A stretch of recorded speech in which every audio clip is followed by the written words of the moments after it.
മോനെ, ഭക്ഷണം എടുത്തു വെച്ചിട്ടുണ്ട്. എനിക്കിപ്പോ വേണ്ട. അങ്ങനൊന്നും പറയാതെ. ഒരാളില്ലാന്ന് വെച്ച് മറ്റുള്ളവർക്ക് ജീവിക്കണ്ടേ? ഇങ്ങോട്ട് എഴുന്നേറ്റ് വന്നേ. വാ, വന്ന് കഴിക്കേ. എങ്ങോട്ടേ കൊണ്ടുപോകുന്നേ? ഭക്ഷണം ഞാൻ വേണ്ടെന്ന് പറഞ്ഞില്ലേ? എന്തിനെന്റെ സ്വസ്ഥത കളയുന്നേ?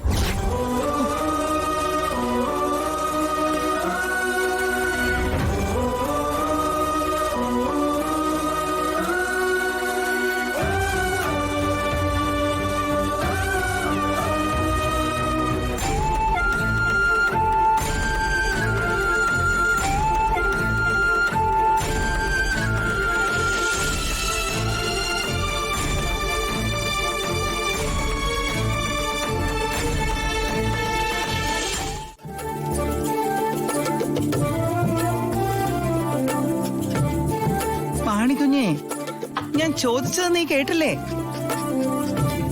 ഈ അമ്മച്ചിലൊരു കാര്യം. ഓ, ഞാനിന്ന് പോകുന്നില്ല അമ്മച്ചി. അതെന്ത് പറ്റി? അല്ലെങ്കിൽ നേരം വിളിക്കുമ്പോ നീ തുടങ്ങുമല്ലോ നവീൻ സാറിന്റെ അടുത്ത് എത്തണമെന്ന് പറഞ്ഞിട്ട്. ഇപ്പോഴെന്താ നവീൻ സാറിന് നിന്നെ വേണ്ടേ? ഞാൻ തിടുക്കം കാട്ടി പോകുമ്പോ അമ്മച്ചിയല്ലേ പറയാറ് ഒരു മിനിറ്റ് പോലും അമ്മച്ചിയുടെ അടുത്തിരിക്കാൻ സമയമില്ലെന്ന്. അതുകൊണ്ടേ ഇന്നത്തെ ദിവസം ഞാൻ അമ്മച്ചിയുടെ അടുത്ത് ഇരിക്കാൻ തീരുമാനിച്ചതാ. എന്താ ബുദ്ധിമുട്ടുണ്ടോ? എനിക്ക് എന്ത് ബുദ്ധിമുട്ടാ? നീ ഇവിടെ ഉണ്ടെങ്കിൽ എനിക്ക് സന്തോഷം തന്നെയല്ലേ. പക്ഷെ എനിക്ക് നിന്നെ വിശ്വാസമൊന്നുമില്ല. കുറച്ചു കഴിയുമ്പോ ഷർട്ടും പാന്റും ഒക്കെ എടുത്തിട്ട് നീ ഒരൊറ്റ പോക്ക് അങ്ങ് പോകും. എനിക്ക് അറിഞ്ഞൂടെ നിന്നെ? എന്നാ ഞാൻ ഇന്ന് പോകുന്നില്ല. അമ്മച്ചി നോക്കൂ. അല്ല, അടുക്കളയിൽ നീ എന്നാ ഉണ്ടാക്കുന്നേ? എന്നും ഉച്ചയ്ക്ക് അമ്മച്ചി ആ പൊതിച്ചോറല്ലേ കഴിക്കുന്നത്. ഇന്നേ ഞാൻ ഉണ്ടാക്കി തരാം. വേണ്ടടാ, ആ പെണ്ണുങ്ങൾ കൊണ്ടുവരുന്ന പൊതിച്ചോറിന് വലിയ കുഴപ്പമൊന്നുമില്ല.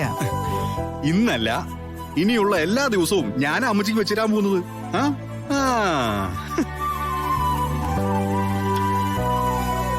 അതെന്താ, നിന്റെ സാറ് നിന്നെ പുറത്താക്കിയോ? എന്റെ അമ്മച്ചി ഒന്ന് വെറുതെ ഇരുന്നേ, ഞാൻ ഇതൊന്ന് ചെയ്ത് തീർത്തോട്ടെ. ഞാൻ നിന്റെ സാറിനോട് വിളിച്ച് ചോദിക്കുവേ.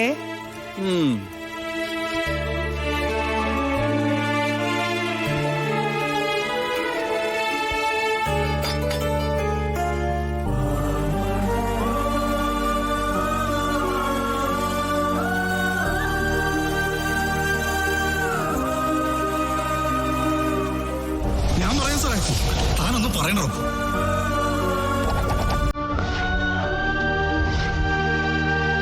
ഇറങ്ങിപ്പോ.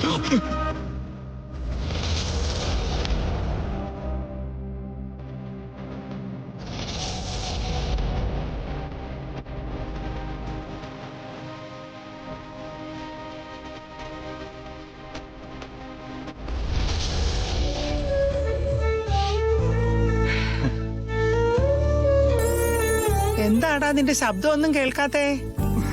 ഓ, എനിക്ക് ഇവിടെ കിടന്ന് ചാടിത്തുള്ളി പണിയെടുക്കാൻ പറ്റുമോ?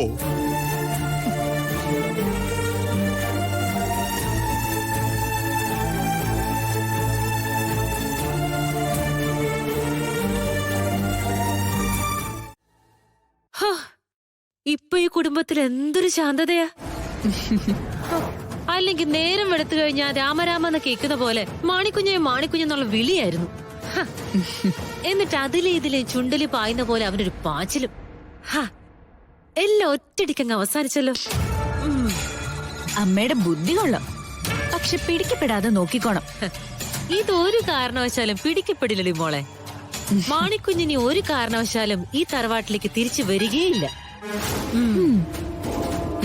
ഇനി നീ നോക്കിക്കോ, എന്തെങ്കിലും ഒരു കാര്യം ഇനി നമ്മൾ പ്ലാൻ ചെയ്താ എല്ലാം കൃത്യമായിട്ട് നടക്കും. കാരണം എന്താ, മാണിക്കുഞ്ഞിനെ പോലെ വളഞ്ഞു ചിന്തിക്കാനുള്ള ബുദ്ധി ഇവിടെ ഉള്ള ഒറ്റ എണ്ണത്തിനും ഇല്ല. അപ്പൊ പിന്നെ നമ്മളെങ്ങനെ കണ്ടുപിടിക്കും? ചിറക് നഷ്ടപ്പെട്ടതുപോലെ നവീന്റെ നടത്തം. നഷ്ടപ്പെടട്ടെ, അതിനു വേണ്ടിട്ടാണല്ലോ വെട്ടിക്കളഞ്ഞത്. എന്നിട്ട് അവനോട് തത്തി കളിക്കട്ടെ. ദേ, കിട്ടിയ അവസരം നോക്കി അത് ഉപയോഗിക്കാൻ നോക്കണം, അല്ലാതെ ചുമ്മാ പേടിക്കൊന്നുമല്ല വേണ്ടത്. ഇതിനു മുമ്പ് പല കാര്യങ്ങളും ചെയ്തു. അന്നൊക്കെ ദൈവത്തിന്റെ ഇടപെടൽ പോലെ പലതും സംഭവിച്ചു. അതുപോലെ ദേവദൂതന്റെ വേഷത്തില് വേറെ ആരെങ്കിലും വരുമോ ആവോ?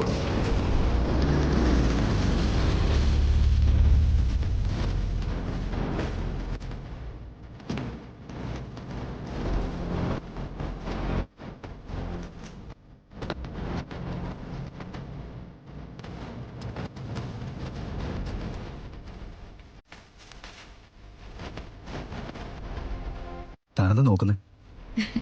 അല്ല, സാധാരണ എന്നെ കാണുമ്പോ ആദ്യം ഓടിയെത്തുന്ന ഒരാളുണ്ടല്ലോ, മാണിക്കുഞ്ഞ്. മാണിക്കുഞ്ഞ് ഇവിടെ ഇല്ല, ഇനി ഉണ്ടാവൂല്ല. അതെന്തു പറ്റി?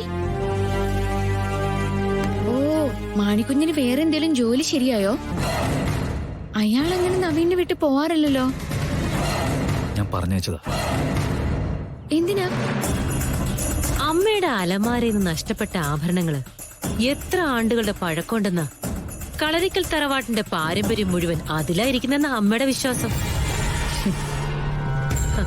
ആ ആഭരണങ്ങൾ കൊള്ളയടിച്ചവനെ അമ്മ വെറുതെ വിടുവോ? പതുക്കെ പതുക്കെ അമ്മയോട് സംസാരിച്ച് അവനെതിരെ ഒരു കേസ് കൊടുക്കണം. എനിക്കിത് വിശ്വസിക്കാൻ തോന്നുന്നില്ല. ഞാനും ആദ്യം വിശ്വസിച്ചില്ല, പക്ഷെ തെളിവുകൾ കണ്ടത് എല്ലാരും കൂടിയാ. പിന്നെങ്ങനെ? എന്തോ ഒരു പ്രശ്നമുണ്ട്. നവീന്റെ സ്ഥലം കയ്യേറിയ ആളുകൾ നവീനെ ആക്രമിക്കാൻ വന്നപ്പോ മാണിക്കുഞ്ഞിന്റെ പെരുമാറ്റം ഞാൻ കണ്ടതാ. സ്വന്തം ജീവൻ പോലെ അവഗണിച്ച് നവീനെ രക്ഷിക്കാൻ വേണ്ടി അയാൾ ചാടി വീണതാ.